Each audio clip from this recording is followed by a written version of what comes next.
중국 초나라 때 한 장사꾼이 창을 팔면서 이렇게 멘트를 했어요. 이 창은 세상의 어떠한 방패도 뚫을 수 있는 창입니다. 그러더니 조금 있다가는 방패를 팔면서 이렇게 말을 해요. 이 방패는 세상의 어떤 창도 뚫을 수 없는 방패입니다. 그러자 구경하는 사람들이 그럼 그 창으로 그 방패를 한번 찔러보라고.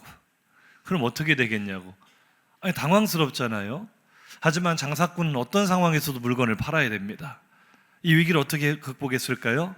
네, 찌르면은 반쯤 뚫리는데 막히긴 막힙니다. 엉터리죠. 이렇게 앞뒤가 맞지 않는 것을 우리는 모순이라고 합니다. 모순이라는 한자어가 방금 이 이야기에서 나온 거죠. 창 모자에 방패 순자를 써요. 이 모순적인 상황은 주로 이제 장사꾼들이 물건을 팔 때 많이 발생을 하죠. 선생님이 학생들에게 모순의 예를 한번 들어보라고 하자 한 아이가 이렇게 말했습니다. 선생님, 우리 아빠가 책을 한 권 사왔어요. 그게 왜 모순이야? 책 제목이요, 고액 사기 안 당하는 법인데요, 아빠가 그걸 100만 원 주고 사왔어요. 모순을 표현하는 대표적인 사진들도 있습니다. 어린이 골프 무료 레슨입니다. 무료 레슨. 그런데 10만 원이에요. 이게 뭐죠? 다음 사진 보시면 작품명이요, 영원히 꺼지지 않는 불꽃인데요, 꺼졌어요. 전기가 끊겼나 봐요. 다음 사진 보면은 아파트가요, 화목하고 편안한 아파트인데 이름이 화남 아파트예요. 화가 많이 났죠. 우리는 이런 것들을 앞뒤가 맞지 않는 모순이라고 말을 합니다. 성경에도 이런 모순이 나오죠. 바울의 눈에 어떤 성도들의 모습은, 신앙생활하는 모습은 굉장히 모순적이었어요. 어떻게 그 자유의 복음을 듣고도 다시 율법의 굴레에 매일 수가 있는가? 바울은 도저히 이해할 수 없는 모순이었습니다. 갈라디아서 1장 6절 이하를 한번 읽어보시죠. 그리스도의 은혜로 너희를 부르신 이를 이같이 속히 떠나 다른 복음을 따르는 것을 내가 이상하게 여기노라. 다른 복음은 없나니 다만 어떤 사람들이 너희를 교란하여 그리스도의 복음을 변하게 하려 함이라. 자, 복음은, 다른 복음이 있을 수 있어요, 없어요? 복음은 단 하나입니다. 다른 복음이 없는데 그 다른 복음을 따르는 사람들이 있었단 말이죠. 바울이 보니까 야, 그거 복음이 아니라 어떠한 사람들이 복음을 변질시킨 거다. 너희들을 교란하게 하기 위해서 복음을 변질시킨 그거를 따라가면 안 되지 라고 말을 하는데, 바울이 지금 지적하는 그 당시의 대표적인 다른 복음은 뭡니까? 예수의 십자가만으로는 구원을 받기에 부족하다. 몸에 할례를 받고 율법의 행위를 덧붙여야만 구원을 받을 수 있다라는 율법주의였어요. 사도행전 15장 1절 이하에 나오는 이런 사건이었죠. 어떤 사람들이 유대로부터 안디옥 교회에 와서 뭐라고 주장해요? 노란 글씨, 너희가 모세의 법대로 할례를 받지 아니하면 능히 구원을 받지 못하리라. 예수의 십자가 참 좋은데 그것만으로는 안 돼. 할례도 받아야 돼. 이게 당시 바울 당시에 변질돼 버린, 누군가 교란시켜버린 다른 복음이었어요. 바울은 그것을 복음의 정면으로 위배되는 거짓 복음이라고 단호하게 선포합니다. 갈라디아에서는 하늘의 천사라도, 내가 전한 것 이외에 이런 다른 복음을 전한다면 천사라도 저주를 받을 것이다. 강한 어조로 비판을 하면서 바울이 설명하는 복음은 이런 거예요. 그 누구도 할례뿐 아니라 어떠한 율법의 행위로도 율법의 요구를 만족시킬 수 있는 사람은 아무도 없다는 거죠. 로마서 3장 20절 이하의 말씀이 그거 아닙니까? 우리는 이미 율법대로 하자면 이미 우리는 끝났다. 우리는 이미 사형 선고를 받은 상태고 살 소망이 전혀 없는, 율법으로는 의롭다 할 사람이 아무도 없지만 복음이 무엇이냐? 모든 사람이 죄를 범하여 하나님의 영광에 이르지 못하는 상태, 누구도 살 소망이 없는 상태에서 누가요? 그리스도 예수께서, 그 안에 있는 속량, 속량은 값을 지불한다라는 뜻이죠.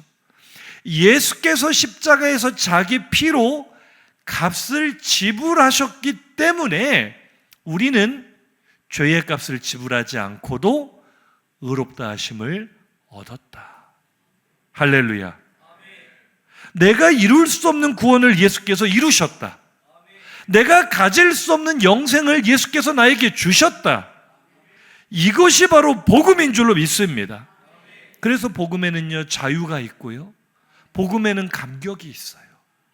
근데 바울이 보니 이해가 안 되는 건 이 자유와 감격의 복음을 듣고서도 왜 다시 두려워하는 종처럼 율법의 굴레 속으로 들어가느냐. 바울이 생각할 때 이것은 모순이었어요. 이건 말도 안 되지 않느냐. 그런데 이제 오늘 우리가 나누기 원하는 말씀은 이런 거예요. 바울이 이해하지 못했던 이 모순이 과연 그 당시에만 있었느냐는 거죠. 나는 어떻습니까? 오늘 나의 신앙생활에는 그런 모순이 없습니까? 본문 한번 보겠습니다. 오늘 본문 1절 2절입니다. 그러므로 이제 그리스도 예수 안에 있는 자에게는 결코 정죄함이 없나니. 할렐루야. 그리스도 예수 안에 있는 우리에게는 결코 정죄함이 없습니다. 왜냐하면 그리스도 예수 안에 있는 생명의 성령의 법이 우리를 올가매고 있던 죄와 사망의 법으로부터 우리를 자유하게 하셨기 때문입니다. 우리를 해방하셨기 때문입니다. 그래서 오늘 본문은 성경에서 엑기스 중에 엑기스라고 말할 수 있는 복음의 선포예요.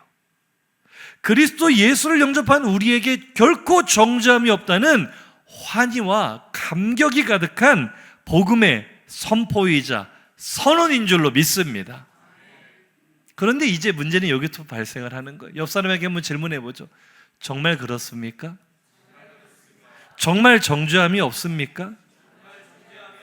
한번 대답해 보세요. 결코 정죄함이 없다는 이 복음이 나에게도 실제입니까? 아닌 경우가 많을 거예요. 이 말씀은 그냥 성경 속의 구절이고 우리는 너무나 많은 정죄에 억눌려 있지 않습니까? 결코 정죄함이 없다는 복음의 선언을 까맣게 잊어버리게 할 만큼 우리는 너무나 혼란스럽게 정죄의 복음에 눌려 있지 않습니까? 한국 교회는요, 모종의 이유로 변질된 복음이 주를 이루어 버렸습니다. 그러니까 이런 거예요. 복음은 원래 자유고 환희고 감격이거든요. 거기에는 나의 역할이 없어요. 인정하시면 아멘 하시기 바랍니다. 나를 구원한 복음에는 나의 지분이 조금도 없습니다. 이게 복음이거든요. 그런데 어떤 사람들이 한국 교회를 교란하여 복음을 변질시켜 버렸는데 그게 우리의 귀에는 훨씬 더 익숙하게 들리는 내용일 거예요. 사람들은요, 너는 값없이 구원을 받았어 라는 말보다 네가 열심히 충성하면 하늘의 상급과 면류관을 얻을 거야, 이런 말을 더 좋아합니다. 이해가 되시죠? 너는 참 구원받을 자격이 하나도 없는 죄인인데 정말 은혜로 값없는 선물로 너는 구원을 받았어 라는 이런 말에 감격하기보다는 사람들은 뭘 더 좋아하는 줄 아세요? 그렇게 예수 믿으면 지옥 가, 그렇게 신앙생활하면 천국 못 가 라고 열심을 부추기고 더 열심히 하게끔 채찍질하는 것을 의외로 사람들은 더 좋아해요. 왜요? 뭔가 나의 노력과 뭔가 나의 헌신과 뭔가 내가 열심히 최선을 다해 성취를 얻고 뭔가 내가 영광을 얻는 것을 사람들은 너무나 좋아하거든요. 그걸 더 합당하고 합리적으로 여기는데 그 심리를 교묘하게 이용해서 교란을 시키는 거죠. 본래 복음은 그런 것이 아닌데 복음을 변질시켜버린 그 교회가 개척교회로 시작해서 우리나라에서 손꼽히는 큰 대형교회가 되다 보니까 말하자면 한국 교계에서 신화가 돼버렸어요. 아, 저렇게 하면 교회가 부흥하는구나, 저렇게 하면 성도들이 열광하는구나, 수천 수만 명의 목회자들이 분별력이 없이 그걸 따라해요. 그래서 자기를 비롯한 성도들을 정죄의 복음으로 족쇄를 딱 지어버렸어요. 많이 들어보셨을걸요. 김집사, 그렇게 해서 천국 가겠어? 11조 띵 거 먹고, 주일 성수 빼먹고, 예배 시간마다 지각하고, 그러면 천국 못 가. 이런 말 들어보셨어요? 안 들어보셨어요? 가슴이 덜컥 내려앉죠. 그러면 다음 주부터 주일 성수 빼먹으면 돼요? 안 돼요? 안 돼요. 지옥 가려고 큰일 나지. 그러면 안 되지. 너무 익숙하지 않으세요? 어디 목사님의 목회 방침을 정했는데 장로가 반기를 들어? 그 육신의 생각이야. 가서 일주일 금식해. 회개해. 안 그러면 당신 천국 못 가. 장로들이 벌벌 떨어요. 그런 목사님은 카리스마가 있고, 우리 목사님 말씀에 불순종하면 나 지옥 간다. 이게 한국 교회의 복음이 아닌데요, 마치 복음인 것처럼 위장을 해서 암세포처럼 무럭무럭 자라났는데 이 영향을 안 받은 교회가 없어요. 우리 성도들, 지금 제가 드리는 말씀 무슨 말인지 이해가 되세요? 안 들으세요? 익히 많이 들으셨죠? 그런 말 성경 어디에 써 있는지 한번 찾아와 보세요. 목사님의 목회 방침에 반기 들면 지옥 간다는 말이 어느 성경이 그 말을 뒷받침을 해주는지 한번 가져와 보세요. 복음이 아니에요. 정죄의 복음. 그러니까 정죄와 복음이라는 단어 자체는 양립할 수가 없는 개념이에요. 이해가 되시면 아멘. 정죄의 복음이란 말 자체가 성립할 수가 없는데요, 이거는 모순이고 그야말로 끔찍한 혼종입니다. 끔찍한 혼종이 뭔지 아세요? 말하자면 이런 거예요. 삼겹살 빙수. 저는요, 삼겹살도 좋아하고 팥빙수도 좋아하는데 저거는 먹기 싫어요. 성도님들도 그러시죠? 조합이 될 수 없는 조합을 끔찍한 혼종이라고 해요. 이런 것도 있습니다. 이거를 다음 사전 보시면 이거를 빵밥이라고 해야 돼요? 밥빵이라고 해야 돼요? 보기만 해도 목이 메이는 것 같지 않습니까? 끔찍한 혼종. 다음 사전 우리 청년들이 잘 알 텐데요, 이것은 라이언인가 보노보노인가 정체를 알 수 없는 끔찍한 혼종. 이보다 훨씬 더 끔찍한 혼종이 바로 정죄의 복음이라는 거예요. 그런데 이 정죄의 복음이 어디서부터 출발했는가? 바로 오늘 본문에 대한 오해에서부터 출발합니다. 우리가 지금까지 속아왔던 것들을 하나하나 되짚어 보자고요. 오늘 본문 5절부터 8절 한번 읽어보겠습니다. 육신을 따르는 자는 육신의 일을, 영을 따르는 자는 영의 일을 생각하나니 육신의 생각은 사망이요 영의 생각은 생명과 평안이니라. 육신의 생각은 하나님과 원수가 되나니 이는 하나님의 법에 굴복하지 아니할 뿐 아니라 할 수도 없음이라. 육신에 있는 자들은 기쁘시게 할 수 없는. 정죄의 복음을 주장하는 자들이 아주 사랑하는 말씀입니다. 육신의 생각과 영의 생각. 바로 이 구절에 대한 오해가, 방금 전에 우리의 이 8장의 시작이 뭐였습니까? 복음의 선언이었어요.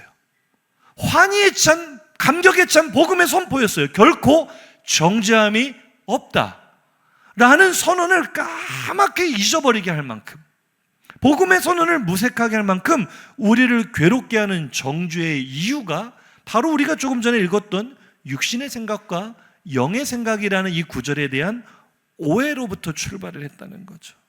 어떤 사람들이 한국교회를 교란하여 복음이 아닌 다른 복음, 바로 가짜 복음을 따르게 했는데 그것을 그대로 답습한 교회와 성도들이 많다는 거예요. 한번 적용해 볼까요? 오늘 좀 피곤한데 오늘만 새벽 기도에 좀 쉴까? 그럼 머릿속에 분뜩 떠오르는 말씀 뭐예요? 육신의 일을 생각하는 자는 육신의 일을 따르나니. 새벽에 안 나가고 기도에 안 나가고 집에서 자빠져 자야겠다는 생각은 영의 생각, 육신의 생각? 봐봐요, 바로 나오잖아요. 그렇게 우리가 말씀을 적용하지 않았습니까? 이번에 단기 선교 간다는데 특별한 금을 좀 해야 되겠는데, 요즘 우리 가정 형편이 좀 어려운데, 이번만 그냥 헌금하지 말까? 그러면 또 목사님 뭐라고 설교해요? 물질을 아까워하는 것은 육신의 생각, 영의 생각?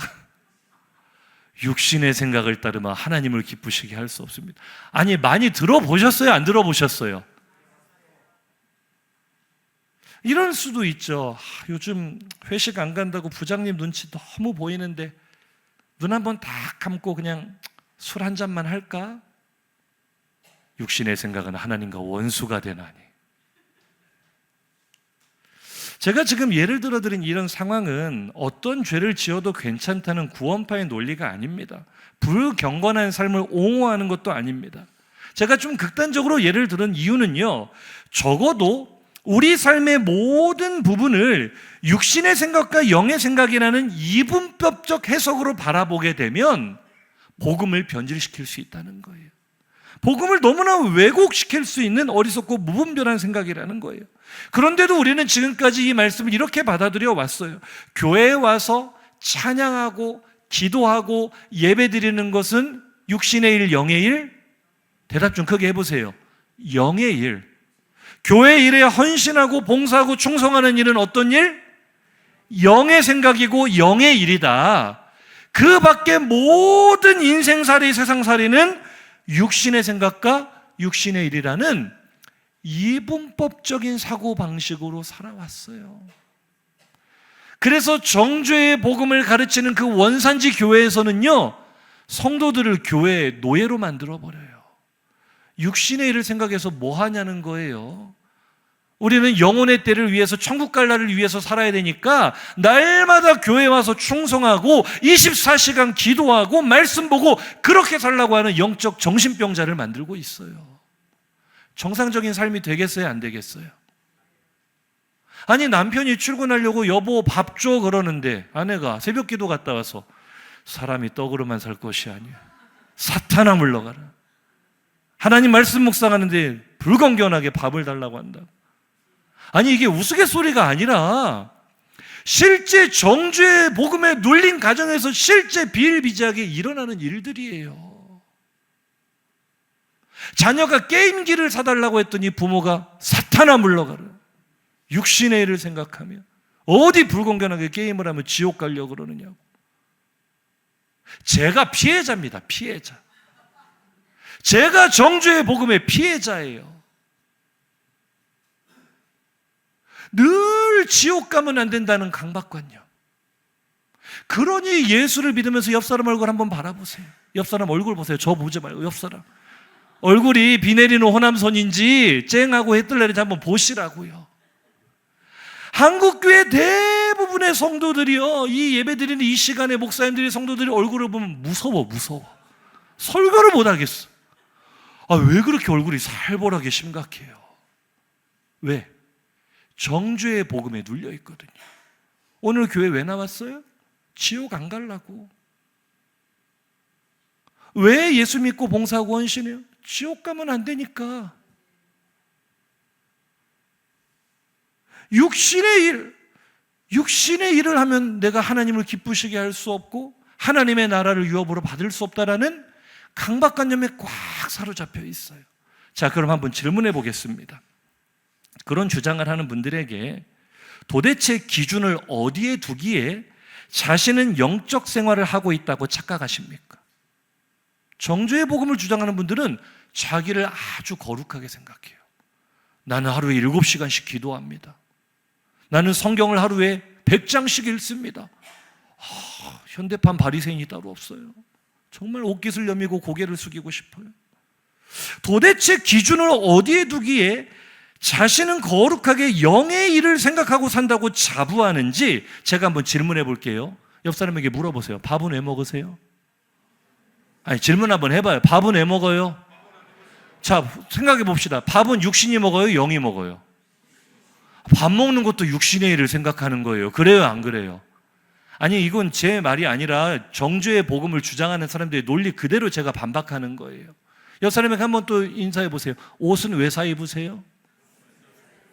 옷은 육신이 입어요? 영이 입어요? 뭐 한다고 백화점에 가가지고 옷을 고르고 앉아있냐고요. 육신의 일을 생각하면 사망이라는데. 기준이 어디냐, 기준. 휴가는 왜 갑니까, 휴가는? 휴가는 내 영혼이 갑니까? 육신이 갑니까? 여러분 다 지옥 가게 생겼네. 큰일 났네, 올 여름에. 도대체 육신의 일이라는 기준이 생각해 보자고요. 도대체 어디까지가 허용이 되는 범위의 육신의 생각과 일이며 어디까지가 하나님과 원수가 되는 육신의 생각과 일이냐고요. 그 기준을 누가 정했냐고요. 여기서 이제 성경 깨나 봤다는 분들이 저에게 반박할 수 있죠. 목사님, 성경에 써 있던데요. 그래서 제가 성경 말씀 그대로 가져와 봤습니다. 한번 읽어봅시다. 갈라디아서 5장 19절 이하에 시작. 육체의 일은 분명하니 곧 음행과 더러운 것과 호색과 우상숭배와 주술과 원수 맺는 것과 분쟁과 시기와 분냄과 당짓는 것과 분열함과 이단과 블라블라블라, 이런 일을 하는 자들은 하나님의 나라를 유업으로 받지 못할 것이. 나는 영의 일을 생각하고 산다는 사람들 기분 좋게 읽었죠. 음행 안 해요. 더러운 짓 안 해요. 호색, 우상숭배 안 해요. 그래서 제가 의도적으로 노란 글씨를 어디다 해놨냐면은, 옆 사람 보고 한번 질문해 봅시다. 지금까지 예수 믿고 평생 동안 아무한테도 시기해 본 적 없죠? 이 시기는요, 남들을 부러워하는 것도 포함되는 겁니다. 남이 가진 거 내가 못 가진 거 욕심내는 것도 포함하는 겁니다. 그래서 이것도 또 그런 적 없다고 또 우기는 사람이 있을까봐 제가 두 번째 질문 한번 해봅시다. 옆 사람에게. 지금까지 예수 믿은 뒤로 한 번도 화내본 적 없죠? 아니, 옆 사람에게 한번 대답을 들어보세요. 화내본 적 없죠? 없다고 하는 사람한테 한 번 더 질문합시다. 운전할 때도요?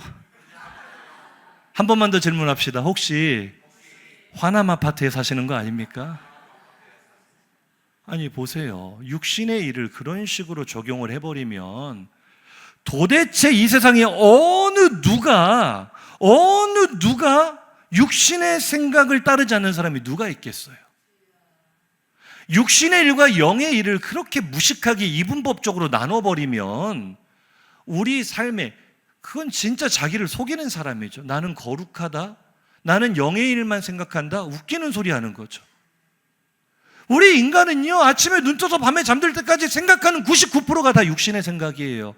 아니면 아니라고 반박 한번 해보세요. 내가 육신을 입고 있는데 어떻게 영의 일을 생각하고 살아요? 이해가 되시면 아멘. 우리는 이 육신의 장막을 벗어버리기 전까지 절대로 육신의 생각을 벗어날 수 없다는 사실을 인정하시면 아멘 하시기 바랍니다.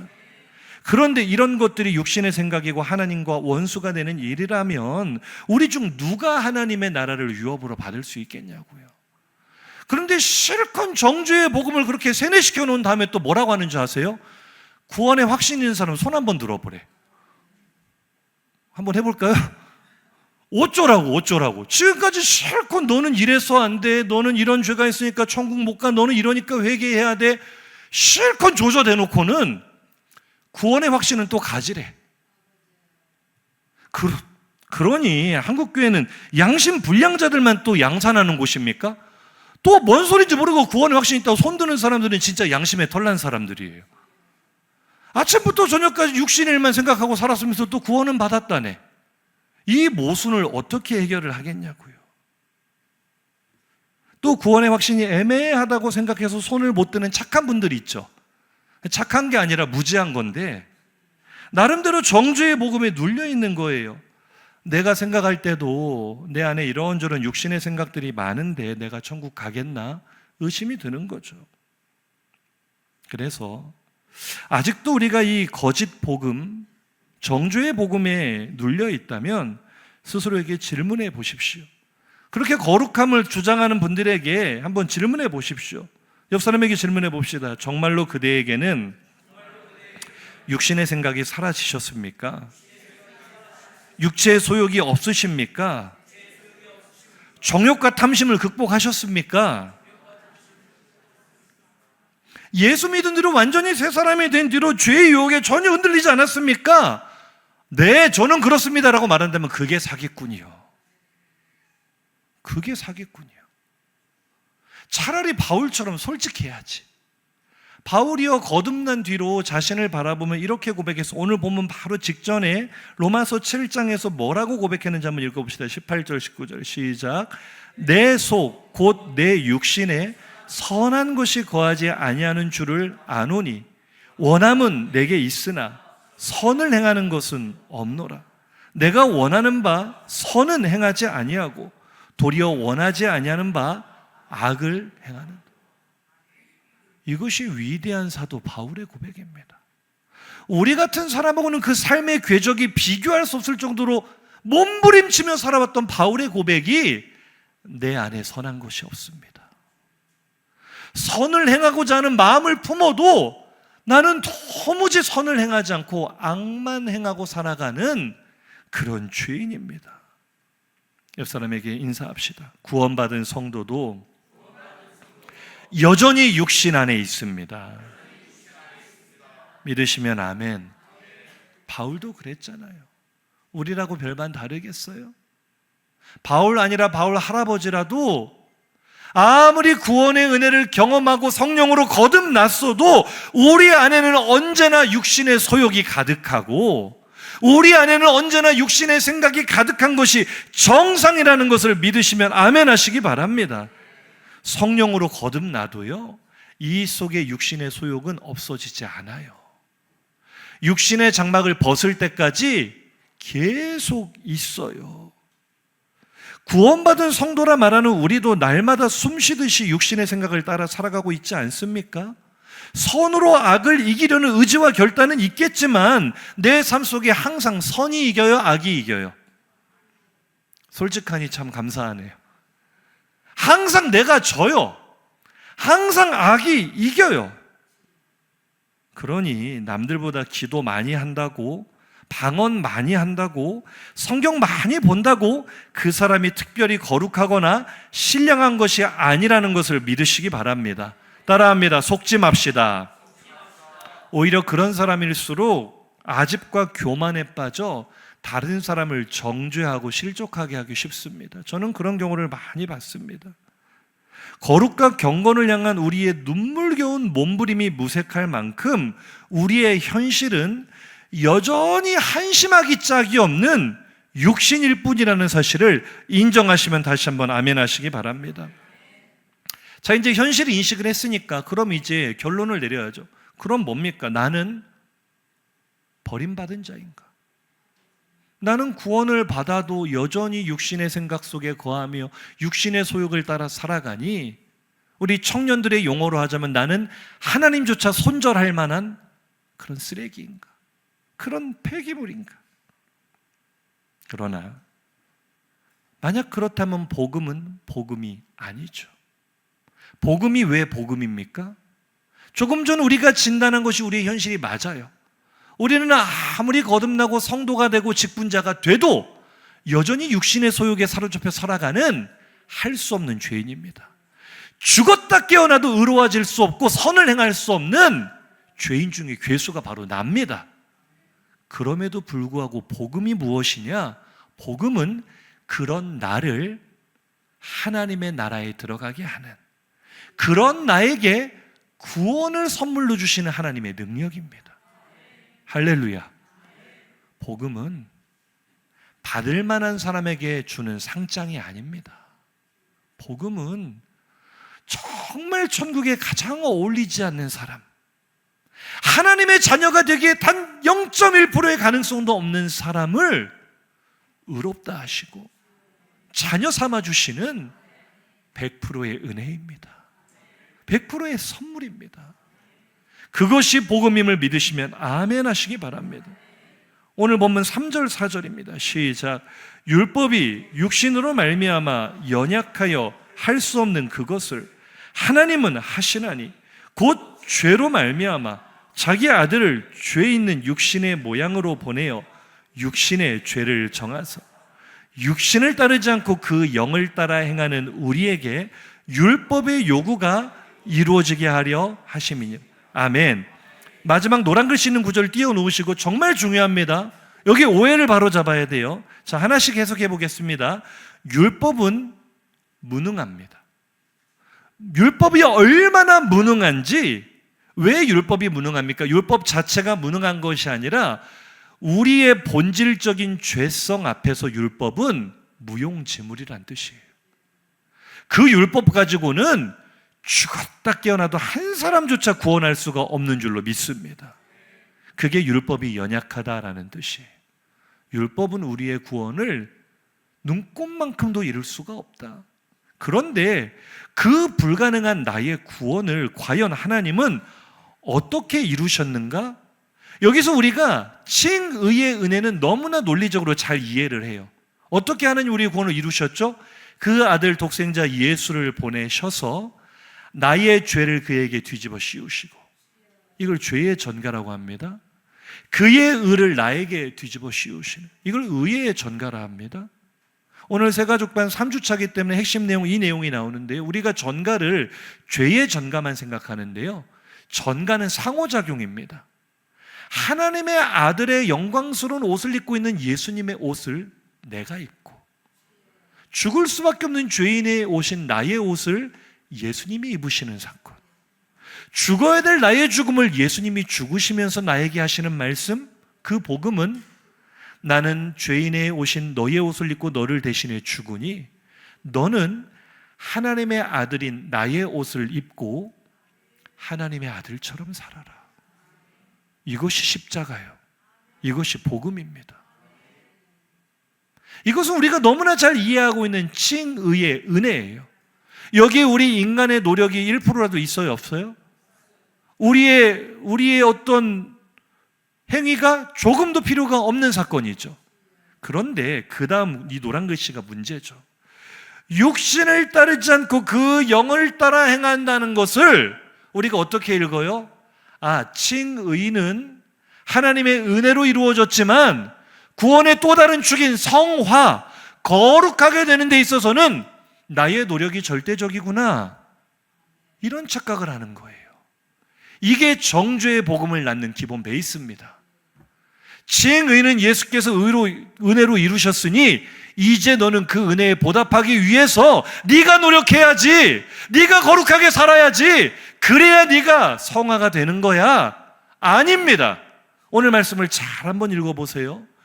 율법의 요구는 거룩입니다. 율법의 요구가 바로 우리가 예수님을 닮아 하나님의 성품을 가진 거룩한 백성이 되는 것이 율법의 요구예요. 아멘이십니까? 그 율법의 요구가 우리에게 이루어지게 하는 행위의 주체가 납니까? 하나님입니까? 말씀 보고 대답하세요. 우리가 이걸 착각한다는 거예요. 칭의만 은혜가 아니고요, 성화도 은혜입니다. 거룩도 은혜예요. 내가 하는 게 아니라고요. 자꾸 내가 노력해서 거룩하게 된다고 착각을 하니까 정죄의 복음에 빠져드는 거예요. 아이고, 내가 거룩하지 못해서 나는 망했네. 아이고, 내가 더 헌신하지 못해서 나는 지옥 가겠네. 천만에 행위로 따지자면 누가 하나님의 나라에 들어갈 수 있으며 누가 하나님의 자녀라 일컬음을 받을 수 있습니까? 어려서부터 생각하는 것이 악한 죄인 중에 괴수인 내가 감히 거룩에 이룰 수 있다? 아니요. 우리는 태어나서 죽을 때까지 육신의 생각만 가지고 살아요. 그것밖에는 몰라요. 그게 본질상 죄인의 모습이에요. 그런 나를, 거룩이 뭔지도 모르고 어떻게 거룩해지는지도 모르는 나를, 예수를 믿고 수십 년이 지나도 눈꽃만큼도 변화되지 않는 이런 쓰레기 같은 나를 기다려주시고 또 손잡아 주시고 넘어진 나를 붙들어 일으켜 세워서 마침내 거룩에 이르게 하시는 것, 그것도 은혜입니다. 그것도 하나님이 행하시는 일입니다. 할렐루야. 육신을 따르지 않고 영을 따라 행한다는 것은 내 의지와 노력의 산물이 아닙니다. 예수 그리스도를 주로 영접한 성도에게만 주시는 특권이자 은혜인 줄로 믿습니다. 조금 더 쉽게 설명해 볼까요? 예수를 알기 전 나에게는 영의 생각을 따른다는 선택지가 아예 없어요. 이해가 되시면 아멘. 이렇게 생각하면 너무 쉬운 거예요. 영을 따라 행한다, 영의 생각을 따른다는 게 뭔지도 몰라요. 예수를 알기 전에는 그런 선택지가 없다고요. 모든 인생에 있는 선택지는 딱 하나뿐입니다. 태어나서 죽을 때까지 육신의 생각만 가지고 육신의 일만 생각하다가 육신대로 살다가 죽는 것. 이게 우리 모두의 유일한 선택지였어요. 인정하시면 아멘. 그러니까 오늘 본문이 말하는 이제 풀리는 거예요. 로마서 8장 7절 8절 읽어보세요. 제가 조금 전 드린 설명을 생각하시면서 읽어보세요. 시작. 육신의 생각은 하나님과 원수가 되나니 이는 하나님의 법에 굴복하지 아니할 뿐 아니라 할 수도 없습니다. 당연하죠. 영의 생각이 뭔지를 모르는데, 성령이 뭔지를 모르는데 어떻게 영을 따라 삽니까? 그러니까 본문이 말하는 우리가 오해했던 육신에 속한 자, 육신의 생각을 따르는 자, 육신의 생각하는 자는 전부 다 하나로 어떤 사람입니까? 지금 구원받은 나와는 하등의 상관도 없는 우리 옛사람의 모습이요, 지금 불신자의 모습이에요. 이해가 되시면 아멘. 예수를 알지 못하기에 믿지도 않고요, 선을 행할 의지 자체도 없고요, 선이 무엇인지조차 모르는 불신자들이 본문이 말하는 육신에 속한 자인 줄로 믿습니다. 내가 옛날에 그러지 않았어요? 내가 예수 믿기 전에 그러지 않았냐고요? 모든 생각이 육신의 생각이었죠. 육신의 소욕만을 따라 살았죠. 내가 바라는 모든 소망은 온통 이 땅에 속한 정욕과 탐심뿐이었죠. 그러나 이제 우리는 예수를 주로 영접했고 성령께서 나를 거룩한 전사마 내 안에 임재하셨습니다. 내 안에 들어오신 성령은 영원토록 내 안에 내주하십니다. 그래서 우리에게는 새로운 선택지가 생겼는데 그것이 바로 성령께서 그 안에 거하시는 자들만 선택할 수 있는 영을 따라 사는 선택지가 생긴 것입니다. 성령의 인도하심을 받는 선택지가 구원받은 우리에게만 주어진 것입니다. 로마서 8장 9절이 오늘 제 설교의 방점을 찍는 마지막 결정타예요. 읽어보세요. 시작. 만일 너희 속에 하나님의 영이 거하시면 너희가 육신에 있지 아니하고 영에 있나니. 할렐루야. 옆 사람에게 물어보세요. 그대 안에 성령이 계십니까? 대답도 하셔야죠. 성령이 계십니까? 제가 물어볼게요. 대답하세요. 성령이 계십니까? 할렐루야. 그런데 어디 감히 성령이 내주시는 성도에게 육신에 속한 자라는 말을 해요. 하늘의 천사라도 저주를 받을지어다. 할렐루야. 이게 복음이에요. 육신에 속한 자라는 것은 성령을 알지도 못하는, 예수를 믿지 않는 영혼들을 말하는 것입니다. 성령의 인도하심이 뭔지 경험해 본 적도 없고 알지도 못하는 사람들이 육신의 생각을 따라 사는 자들입니다. 우리 안에는 성령이 이미 거하시기 때문에 성경의 선언대로 너희가 육신에 있지 아니하고 영에 있나니, 우리가 바로 영을 따라 사는 사람들이에요. 누가 우리더러 육신에 속한 자라고 합니까? 그 사람은 복음을 모르는 사람입니다. 누가 우리에게 육신의 소욕을 따라 산다고 정죄합니까? 그 사람이 천사라도 저주를 받을 그 저주의 주인공이에요. 거짓 복음에 속지 않으시기를 주의 이름으로 축복합니다. 성도에게 육신의 생각을 따라 산다고 말하는 것보다 더 큰 모욕은 없습니다. 그 사람을 모욕할 뿐만 아니라 그 안에 계시는 성령님을 모욕하는 거예요. 그게 성령 회방죄예요. 목사에게 반겨드는 게 성령 회방죄가 아니고 예수의 피로 거룩하게 하신 성도에게, 성령께서 그 안에 내주하시는 성도에게 당신 지옥 가라고 말하는 게 저주받을 죄예요. 믿으시면 아멘. 우리는 예수의 피로 구원받았습니다. 할렐루야. 그런데 이제 문제가 생기죠. 내가 영을 따라 살아간다고 말하기에는 내 삶이 부끄러워요, 안 부끄러워요? 여기에서 우리가 정죄의 복음에 속았던 거예요. 내 삶이 너무 부끄럽고 내가 봐도 나는 육신을 따라 사는 것 같거든요. 맞으면 아멘 한번 해보세요. 원리적으로 지금 이 말씀이 다 이해가 돼도 아무리 내 삶을 뜯어봐도 내가 육신을 따라 사는 것 같아요? 영을 따라 사는 것 같아요? 그러니까 속았다고요. 옆 사람 보고 인사합시다. 속지 맙시다. 육신의 생각을 따르지 않고 영의 생각을 따른다는 것은요, 내가 늘 거룩과 경건에 성공한다는 의미가 아닙니다. 조금 전에 설명을 드렸지만 우리는 날마다 실패합니다. 우리는 날마다 넘어집니다. 그럼에도 불구하고 내 안에 계신 성령께서 다시 나에게 선한 마음과 의지를 주십니다. 넘어졌지만 일어설 수 있는 용기를 주십니다. 죄의 정욕을 기뻐하다가도 문득 생각하면 그것이 괴로워지기 시작합니다. 예수를 알기 전 육신의 생각만 가지고 살 때는 없었던 증상이 나에게 생긴 줄로 믿습니다. 생각해 보세요. 옛날에는 죄가 죄인 줄도 모르고 먹고 마셨죠. 옛날에는 죄 짓고 살면서도 당당하고 떳떳하게 살았단 말이에요. 그런데 지금은 똑같이 죄를 짓는 것 같지만 마음이 불안해요, 안 불안해요? 답답해요, 안 답답해요? 마냥 좋아요, 뭔가 괴로워요? 성령이 그 안에 계시다는 증거입니다. 성령을 따라 행한다는 것은요, 내 안에 가득한 육신의 소욕이 내 안에 새롭게 생긴 선택지, 성령의 소욕과 부딪히는 상태, 바로 오늘 우리 신앙생활의 여정입니다. 잘 따르지 못하지만 선택지가 생겼잖아요. 옛날에 몰랐던 삶의 문이 열렸잖아요. 생명의 문이 열렸잖아요. 그것이 성령의 생각을 따르는 것입니다. 그래서 우리는 이렇게 고백해야 돼요. 저를 따라 크게 한번 외쳐보세요. 비록 온전하지 못하지만, 날마다 실패하지만, 그래도 나는 영의 생각을 따르고 있는 중입니다. 그렇게 선포하시기 바랍니다. 내가 영의 생각을 따릅니다 라고 말하기가 좀 부끄러우면요, 이렇게 고백하시라고요. 따르고 있는 중입니다. 하나님 면목 없지만, 염치 없지만 그래도 싸우고 있는 중입니다. 따르고 있는 중입니다.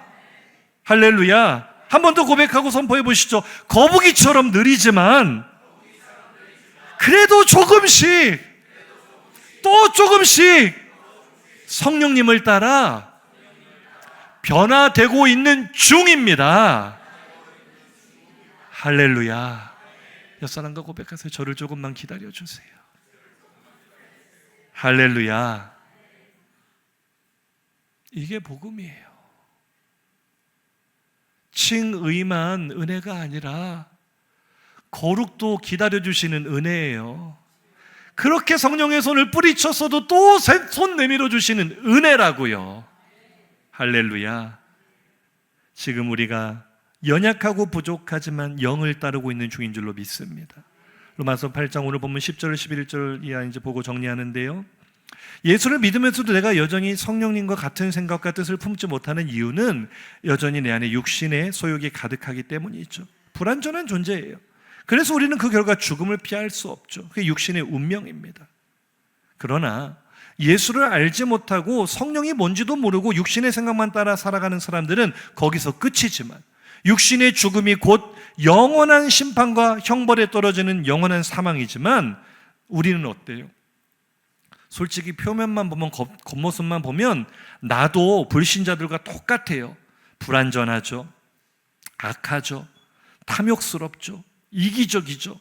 그러나 그들에게 없는 차이점, 내 안에는 성령님이 계십니다. 살아가는 동안 성령께서 늘 나에게 바른 길을 제시하십니다. 선한 능력과 의지를 주십니다. 조금씩이지만 죄를 미워하는 마음을 주시고, 죄를 대적할 능력을 주시고, 선을 행하며 주님을 닮아가게 하십니다. 육신에 속해 영적 생명력이 전혀 없이 죽어 있었던 내 삶에 예수의 생명이 조금씩 싹을 틔우게 하십니다. 그리고 평생 성령의 인도하심을 따라 거룩하게 변화되다가 마침내는 죽음을 통과하여 영원한 생명에 이르게 하십니다. 이것이 그리스도 예수 안에 있는 우리에게 결코 정죄함이 없다는 복음의 선포입니다.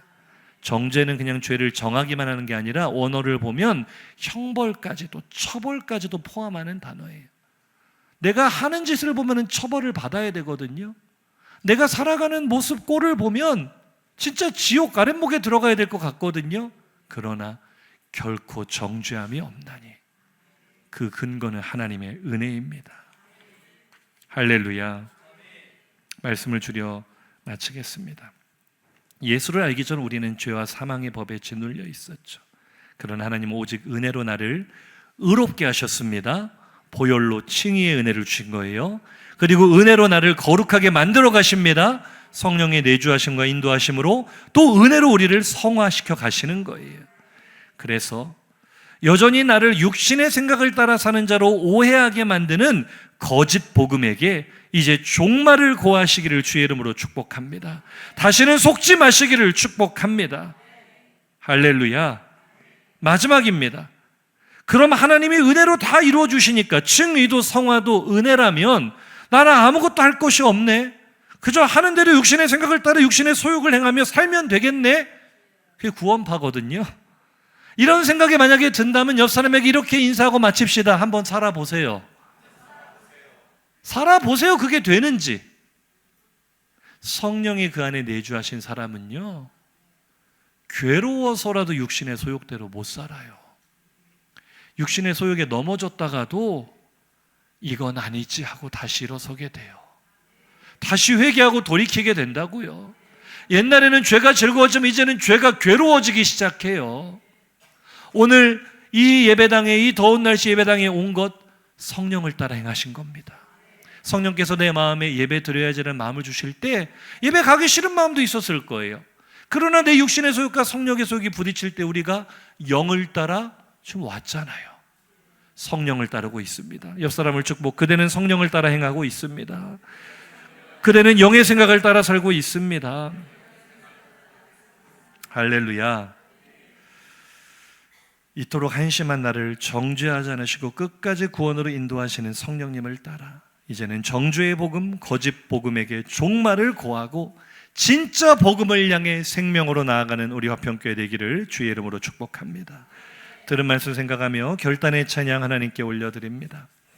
우리 찬양팀 준비하는 동안 한번 옆 사람과 이렇게 인사를 나누겠습니다.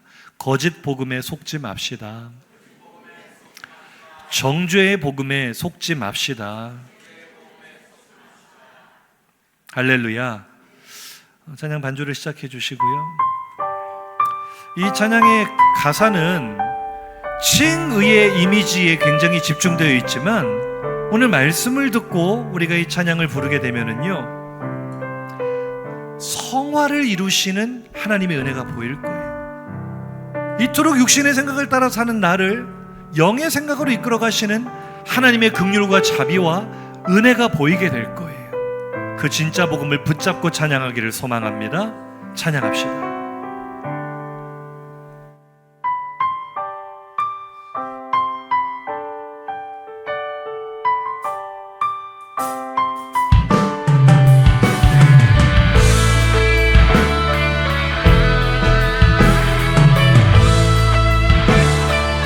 찬양합니다.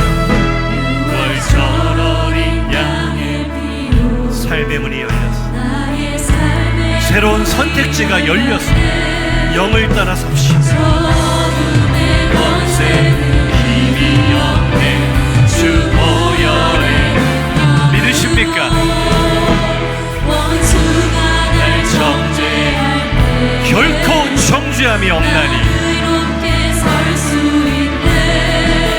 더 이상 정죄함 아멘 아멘 주 보혈 주 보혈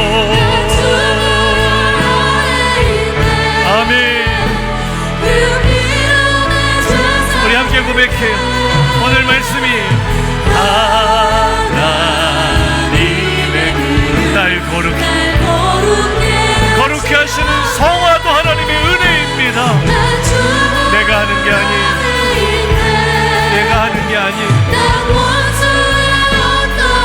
공경에도 더 이상 거짓 복음에 가짜 복음에 속지 않고 넘어지지 않으리라. 다시 한번 6월절 어린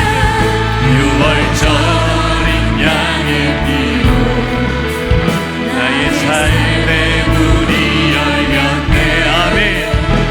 저 어둠의 권세는 힘이 없네 주 보혈의 능력으로 원수가 날 정죄할 때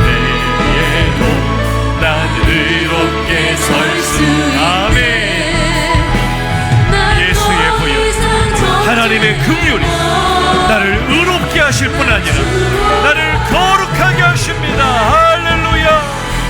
주보혈 안에 있네. 그 피로 내 죄 사했네. 하나님의 거룩하게도 하세요. 의롭게 하심으로 끝나지 않아요. 은혜로 거룩하게 하세요. 이렇게 연약한 나를, 육신의 생각에 사로잡힌 나를 성령의 생각으로 이끌어 가십니다. 지지 않네.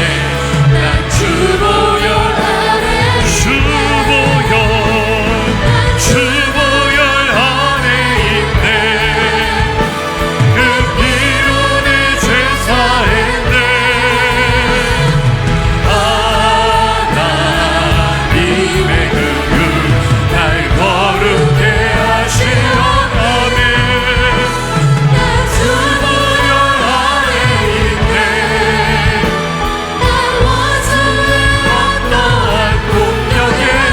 넘어지지 않아요.